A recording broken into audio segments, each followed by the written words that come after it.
vun thu vun khô ông vợ tay kịp anh lối dun tuôn gây sáng gầm tay nằm piu to điều tâm pi nay na lại ai hồn idin kia mo sa xin hiểu hầm trên áo thun hàng gầm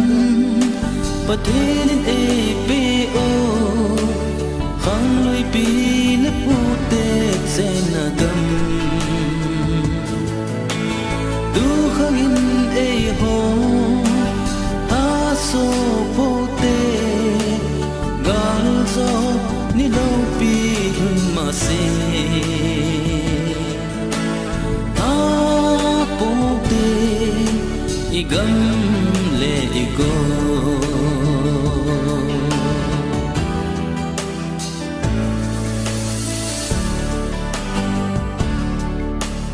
sa le lang a ka le ma ogin kat sa hoi ham kanu hoi ham he pa nangai ngam hi nam na so pite ki bol na khat som za le sang hin kho abeta ichen nau thung hang gam pathelin epo khang loi pi na pu te chen na gam du khang in e ho aso pote gal zo ni lo pi hun ma se ta pote igam le go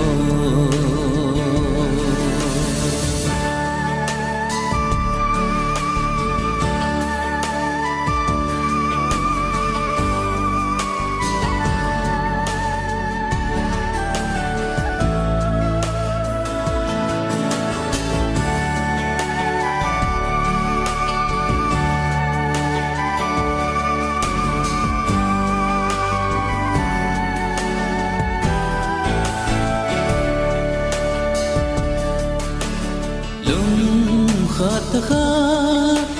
na pan ila ting o oi ham